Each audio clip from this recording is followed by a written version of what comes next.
Hello guys, स्वागत है आपका अपने YouTube channel learn with Aarti ma'am में। हम लोग भक्ति काल पढ़ रहे थे। भक्ति काल में आपका राम भक्ति शाखा के बारे में थोड़ा सा हम लोगों ने पढ़ा था और अग्रदास के बारे में भी, उनकी रचनाएं और उनके बारे में पढ़ा था। और उसके आगे हम लोग को तुलसीदास के बारे में पढ़ना है, जो कि बहुत ज़्यादा आपका राम भक्ति शाखा में बहुत ज़्यादा इम्पोर्टेंट है।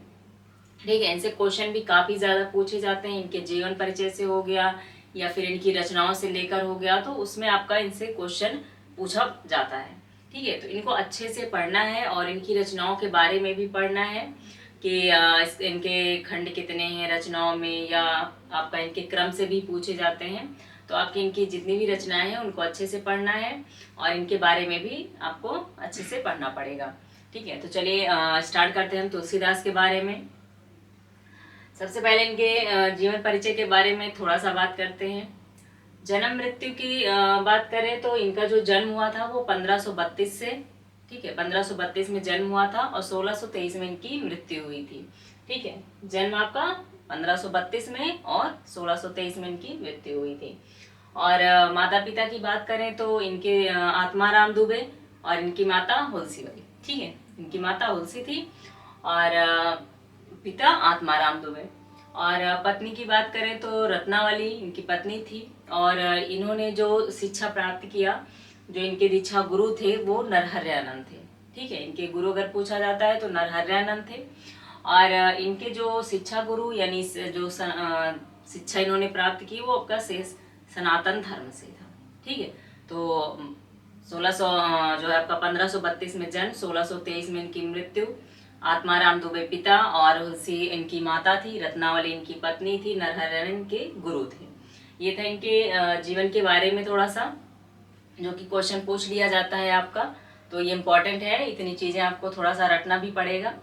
और बाकी इनके जन्म स्थान के विषय में भी काफ़ी मतभेद है कि कुछ लोग जैसे विद्वान मानते हैं कि इनका जो जन्म है हुआ वो राजापुर आपका जिला बांदा में हुआ, और बहुत से लोग मानते हैं कि इनका सूकरखेत यानी सोरो में जिला एटा में जन्म हुआ।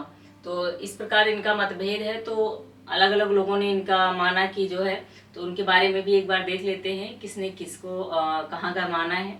ठीक है, कि इनका जन्म कहाँ हुआ है। तो सबसे पहले बात करते हैं राजापुर जिला बांदा। ठीक है, जो कि आपका हुआ है।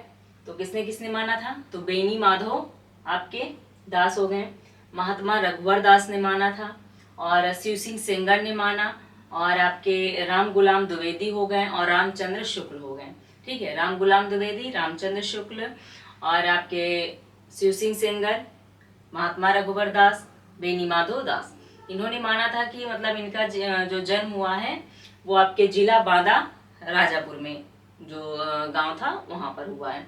ठीक है, और बाकी इनकी जो सूकर खेत सोरो में यानी जिला एटा में किसने किसने माना है, तो इसमें आपके आते हैं, थोड़ा सा इम्पोर्टेंट भी हैं लोग आपके।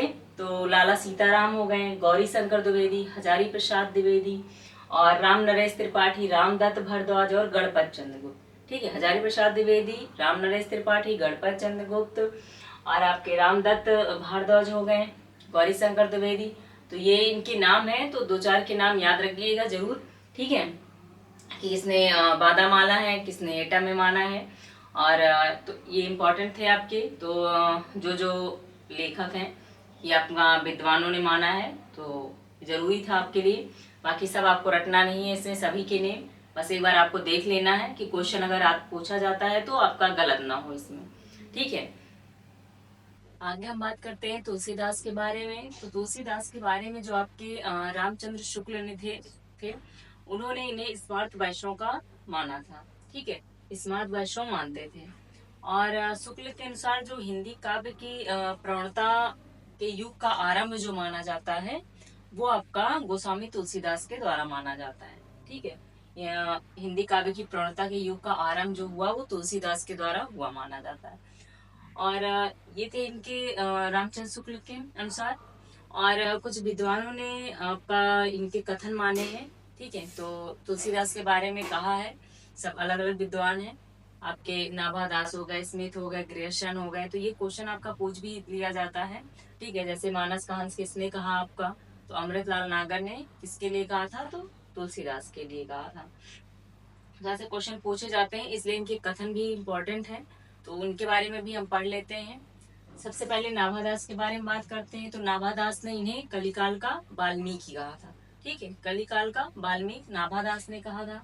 स्मिथ ने मुगल काल का सबसे जो है महान व्यक्ति माना था कि मुगल काल में सबसे महान व्यक्ति कौन थे, तो आपके तुलसीदास थे। और उसके बाद ग्रियर्सन ने कहा कि बुद्ध देव के बाद सबसे बड़ा लोकनायक जो है आपका तुलसीदास को माना है। ठीक है, कि बुद्ध देव के बाद ये सबसे बड़े लोकनायक थे।